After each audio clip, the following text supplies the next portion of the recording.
बिस्मिल्लाहिर्रहमानिर्रहीम। हम ना हर चीज के लिए वक्त निकालते हैं, हर चीज के लिए, लेकिन इबादत के लिए वक्त नहीं निकालते। हर शय आबाद है, हर शय।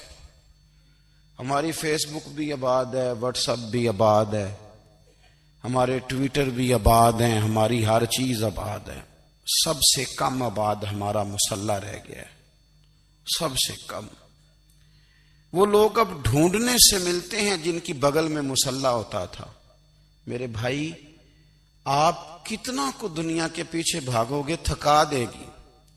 कितना दौलत के पीछे भागोगे, थका देगी। आप जब अपनी जिंदगी में जमा तफरीक करोगे ना, तो मरते वक्त एहसास होगा कि सारा कुछ तो लोगों के लिए किया, अपने लिए तो कर ही कुछ नहीं सके। और हम इबादत के मामले में बहानेबाजी भी करते हैं।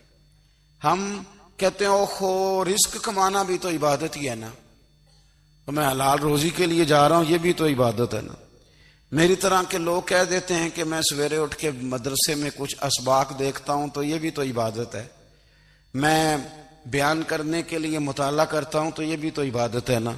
इतने इतने लंबे सफर करके मुल्क में, दुनिया में घूमता हूं, तो ये भी तो मैं इबादत ही कर रहा हूं। अब स्पेशल नफलों के लिए वक्त किस ना निकले, स्पेशल करके तस्बीह में कैसे चलाऊं, मैं सारा कुछ, हम बहाने बना लेते हैं ना। मेरा सवाल यह है कि ये सारी बातें सहाबा को, नबी करीम को, दीगर लोगों को भी तो पता थी ना। लेकिन आप गौर तो करें, 23 साल हुजूर को वक्त मिला, मुख्तसर वक्त जाहिरन तबलीग करने के लिए। पूरी दुनिया में दीन भी फैलाना है। घर में 11 अज़वाज है, 4 बेटियां हैं, उनकी औलादें, सारे कामकाज भी देखने। लेकिन सैयदा तैयबा ताहिरा हजरत आयशा सिद्दीका रदी अल्लाह ताला अन्हा फरमाती हैं, सारा दिन तबलीग करते, हर गुलाम के दुख सुनते, घर में आते तो अपने घर वालों का ख्याल करते, काम में हमारा हाथ बटाते। कुर्बान जाऊं, कहती हैं जमाना सारा सो जाता, लेकिन आमना के लाल मुसल्ला बिछा लेते। दुनिया सो गई, सारी, सब सो गए। जो खुदाम थे, वो जो गुलाम थे, वो सो गए। सही मुस्लिम ने लफ्ज मिलेंगे, सैयदा पाक फरमाती हैं, ओ मेरे नबी के गुलामों, मैंने ये रंग भी देखा है कि हुजूर ने इतना खड़े रहे, इतना क़याम किया, इतना क़याम किया कि मुकद्दस पैरों में वरम आ गए, सूज गए पैर। इतने बड़े दिल पे हाथ रख के नहीं बता सकता कि मेरे कभी नमाज में पैर सूज गए हों, कोई नहीं बता सकता। बच्चों की रोटी कमाते थक गए, बात अलग है। हम सैर करने गए तो थक गए, बात अलग है। लेकिन इबादत में ये भी तो मुस्लिम शरीफ है ना, ये भी तो दीन है ना, ये भी तो हुजूर की सुन्नत है, ये भी तो वो चीज है जो करीम की आंखों की ठंडक है। सैयदा फरमाती हैं, पैरों में वरम आ गए, और सारी रात ही हुजूर ने नमाज पढ़ी और एक ही आयत बार बार दोहराई। मस्जिद नबी में बिलाल हबशी ने फजर की अजान दे दी और हुजूर अभी मुसल्ले पे थे। करीम फारिग हुए, मैंने अर्ज की, या रसूल अल्लाह सल्लल्लाहु अलैहि वसल्लम, आपके तो सदके अल्लाह अगले पिछलों के गुनाह माफ करेगा, तो आप इतनी आहोजारी क्यों फरमाते हैं? आप तो शफी हैं, आप तो अंबिया के इमाम हैं। तो हुजूर ने फरमाया, आयशा तुमने गिनवाया है ना मेरे अल्लाह की मुझ पर कितनी रहमत है। अफला अकूना अब्दन शुकूरा, फरमाया अगर उसने इतनी नेमतें दी हैं तो क्या मैं उसका शुक्रगुजार बंदा ना बनूं? मैं शुक्रगुजार बंदा ना बनूं उसका? फिर अगर इतनी नेमतें उसने दी हैं, मुझे इतना नवाजा है, तो फिर मैं उसके सामने सजदे ना करूं? ओ मेरे भाई, बड़े काबिल फख्र लोग हैं हम कि हम नबी पाक के गुलाम हैं। हम काबिल फख्र हैं कि नबी करीम के गुलाम हैं। क्या कभी इस गुलामी के शुक्राने में भी 2 नफल पढ़े? या अल्लाह तेरा शुक्र है तूने हमें हुजूर का गुलाम बनाया। याद रखें कि अपनी रूहानी जिंदगी को आबाद करें, इस्तिगफार पढ़ें, तस्बीहात करें, हजरत अब्दुल्ला इब्ने उमर रदी अल्लाह ताला अन्हो, हजरत उमर के साहिबजादे, मक्का मुकरमा में उनकी कब्र है। मैंने जब उन्हें पढ़ा तो मुझे उनसे बड़ा प्यार हो गया। लेकिन आपको पता है वहां जाके किसी शख्स का मजार तलाश करना या पूछना एक मुश्किल काम होता है।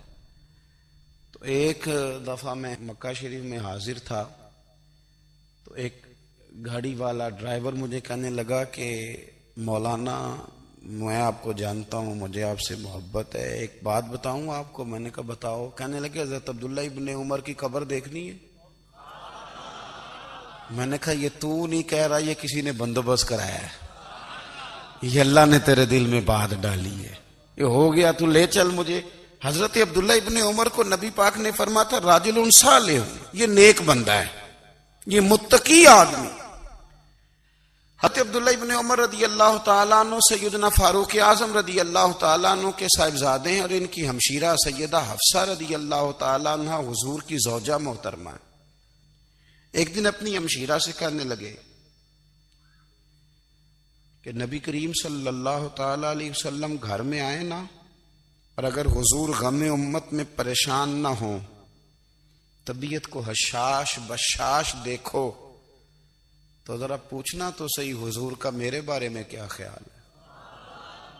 पूछना तो सही कि करीम की बारगाह में मेरा क्या मकाम है, मेरे बारे में हुजूर क्या फरमाते हैं। अब बहन को काम बताए और बताए भी भाई, और फिर बहन वो काम ना करे, ये तारीख में होता नहीं। हजरत उमर फारूक रदी अल्लाह ताला अन्हु की साहिबजादी उम्मुल मोमिनीन रदी अल्लाह ताला अन्हा फरमाती हैं कि मैं तो बस मुंतजिर थी। उन्होंने तो कहा था ना कि अगर तुम हशाश बशाश देखो तो बात करना, लेकिन हुजूर तशरीफ लाए, मेरी बारी थी, मेरे घर तशरीफ लाए, खाना पेश किया तो फौरन मैंने अर्ज की हुजूर एक बात पूछनी थी। तो हुजूर ने फरमाया पूछिए। मैंने अर्ज की हुजूर मेरे भाई अब्दुल्ला इब्ने उमर के बारे में आपका क्या ख्याल है। नौजवानों मेरी बात पे गौर करना, मेरे भाई के बारे में आपका क्या ख्याल है। तो नबी करीम सल्लल्लाहु ताला अलैहि वसल्लम ने मेरी तरफ देखा और फिर हुजूर ज़ेरे लब थोड़ा मुस्कुराए। और बरेली के इमाम कहते हैं कि हुजूर मुस्कुरा देते थे ना, तो जो बड़ा दुखी होता था वो भी हंस पड़ता था। अब सवाल पैदा होता था कि फिर तो उस मुस्कुराहट के लिए इंतजार करना पड़ता होगा कई कई महीने के हुजूर मुस्कुराएं तो रोने वाले हंसे। तो आला हज़रत फरमाते नहीं, इंतजार नहीं करना पड़ता, ये मुस्कुराते रहना तो हुजूर की आदत है। जिसकी तस्कीन से रोते हुए हंस पड़े, उस तबस्सुम की आदत पे लाखों सलाम। यानी ये तो आदत है हुजूर की मुस्कुराते रहना, इसके लिए इंतजार नहीं करना पड़ता। भाइयों आप ख्याल रखेंगे, गौर करेंगे। हजरत अब्दुल्ला इब्ने उमर रदी अल्लाह ताला अन्हु के बारे में पूछा तो सैयदा फरमाती हैं कि नबी करीम सल्लल्लाहु ताला अलैहि वसल्लम ना ज़ेरे लब मुस्कुराए और फरमाया हफ्सा तेरा भाई है तो अच्छा, लेकिन मैंने सुना है कि इशा की नमाज पढ़ता है तो फजर तक सोया ही रहता है। ओ नौजवानों, 10 बजे तक सोने की बात नहीं हुई, 9 बजे तक सोने की बात नहीं हुई, 11 बजे उठने की बात नहीं। हुजूर फरमाने लगे मैंने सुना है कि इशा की नमाज पढ़ के सो जाता है और फजर तक सोया ही रहता है, उसे चाहिए कि तहज्जुद के वक्त उठा करे, अल्लाह की बारगाह में हाजिर हुआ करे, आहुजारी करे, सजदे करे, इबादत करे। उठता है और फजर में जाके उठता है।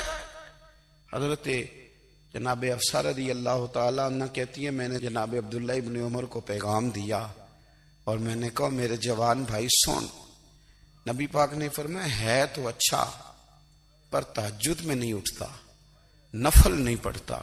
ओ मेरी मिल्लत के जवानों, मजा नहीं आ जाता जब सारी दुनिया सोई हो, सारी दुनिया, और बिस्तर भी गर्म हो और नींद भी पूरा गलबा कर रही हो, और अचानक घंटी बजे दिमाग में, आंख खुले, घड़ी पे नजर पड़े, 3:30-4 बजे का पैगाम घड़ी बताए, और कोई चढ़ती जवानी वाला उठे उठ के वुजू करे और जब वो मुसल्ला खोल के बिछाए तो मदीने वाले महबूब कहते हैं कि हर नमाज पे रब सवाब देता है, और जो उठ के तहज्जुद की नमाज पढ़े उसे देख के तो रब मुस्कुराता है, जो उसकी शान के लायक है, जो उसकी शान के लायक, वो मुस्कुराता है, खुश होता है कि मेरा बंदा तहज्जुद में उठ गया, वो मुस्कुराता है।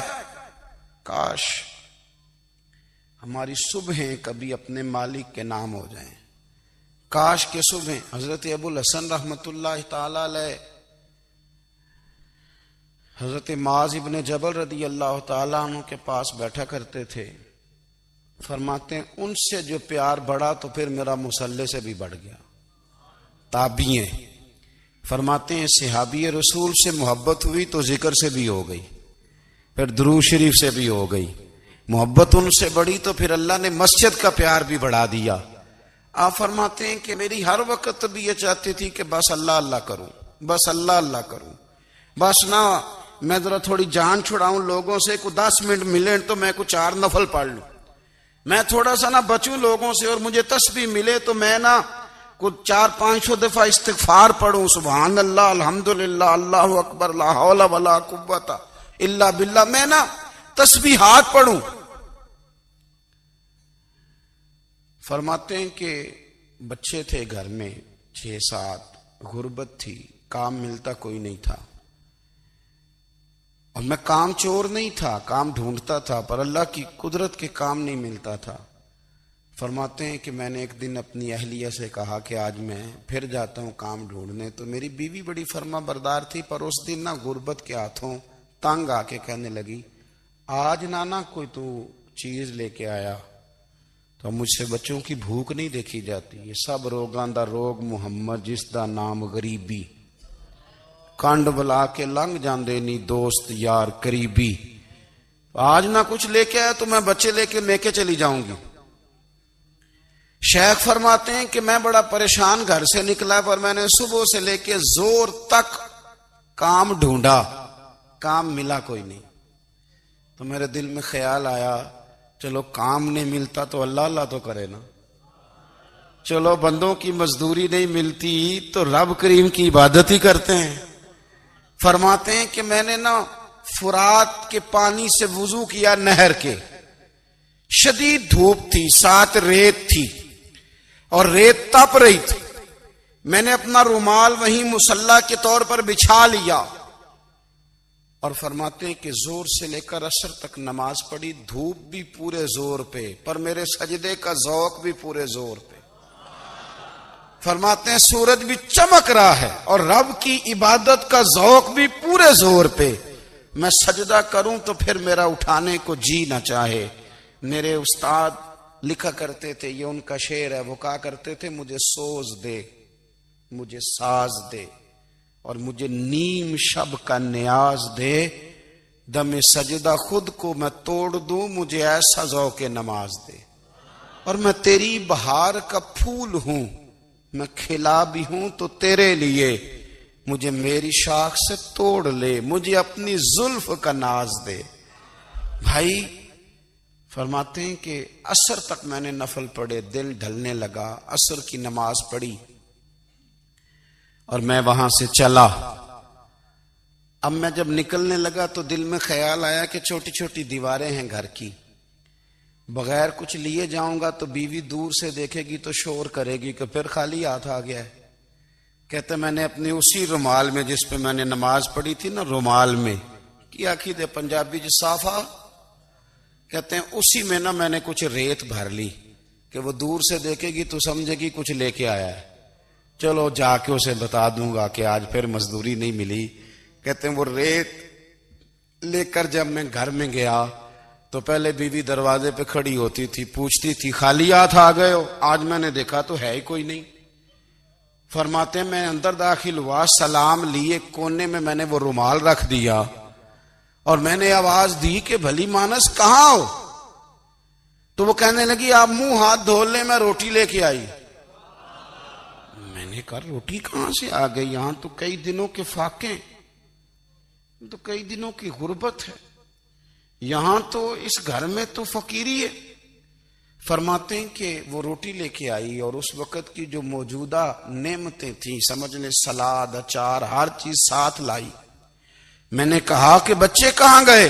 कहने लगी वो खाना खा के खेलने गए, आप खाना खा लें आ जाते।